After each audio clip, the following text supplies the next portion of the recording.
And so I'm just going to add a few things here and then get to those next steps.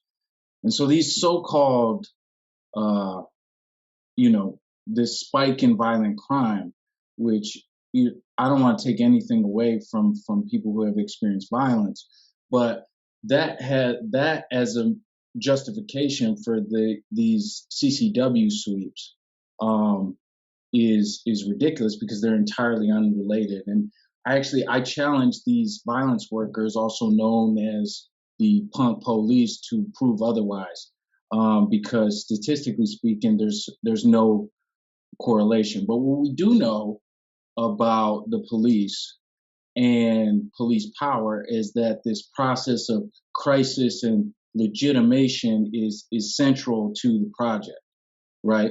And so in the city of Detroit, we spend per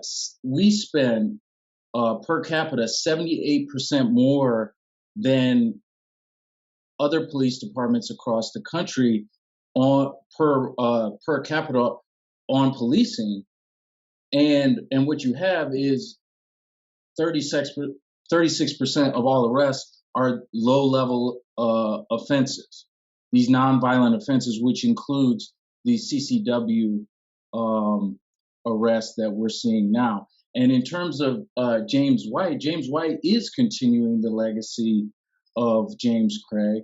He reinstituted Operation Restore Order, which Craig launched in 2013 to 2015.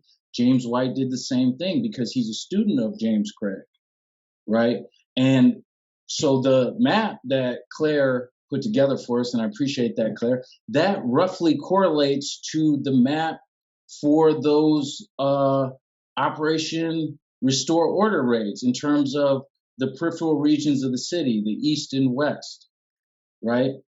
And so these are just some things that I want people to think about. And I appreciate Blaze getting in on the history of Black gun ownership, because the truth is that given what happened in 2020, we had all these armed militias, we had an attempted coup, we had violence against protesters, and historically speaking, gun ownership amongst Black Americans rises in direct response to racist violence of white supremacy, and we had a lot of that in 2020.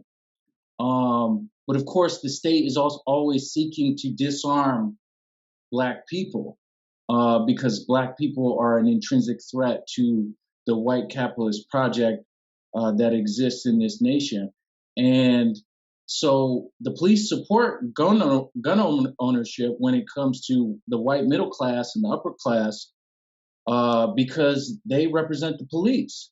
But the support for gun ownership ends when oppressed populations arm themselves, right? And that's because the essential function of policing remains the same: to control Black people through systems of legalized violence.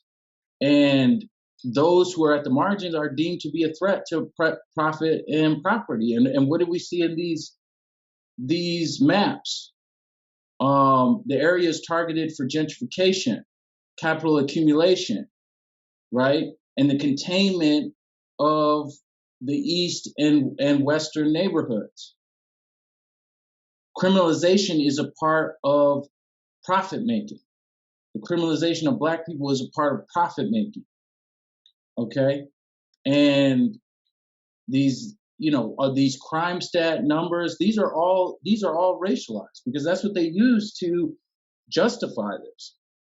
That's what they use to justify this predictive policing that's been in Detroit for a long time. When the city was on the eve of bankruptcy, they spent $600,000 for the Bratton Group to bring broken windows policing to the city of Detroit, stop and frisk. And James Craig, he worked under Bratton, and there's a direct line there. And so Blaze had talked about the current police chief, or Kim Worthy, throwing Craig under the bus, but the truth is that this is a continuation of the project that he was brought in on, and there's no doubt about that. And this is about dispossession.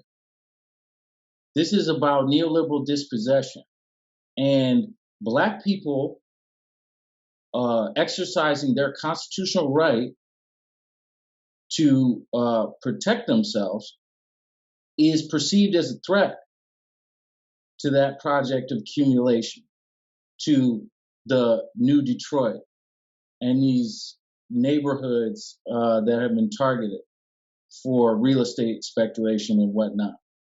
And so we don't want to lose sight of that. And first and foremost in this campaign, obviously we want these charges dropped. We want to halt to the targeting of Black Detroiters for exercising their constitutional right to arm themselves. But it's also an opportunity to draw people's attention to the broader function of policing, which is not public safety. It's about the criminalization of a surplus population that they don't need. We don't need all these Black people in the city of Detroit to facilitate real estate speculation and all the development that's going on downtown and in the strategic 10 neighborhoods. We don't need them. As far as Mike Duggan and the capitalists are concerned, so this is an opportunity because this resonates with a lot of Black Detroiters because many Black Detroiters are rightfully armed, as well they should be. And they have a right to carry arms. And so we need to be ramping up our efforts. We need to get as many people as we can at that caravan at Kim Worthy's house. And we need to be putting pressure on city council because this is something that affects so many people in the city of Detroit. And this is an opportunity to exploit the weaknesses of the enemy who's visiting this criminalization on Black Detroiters.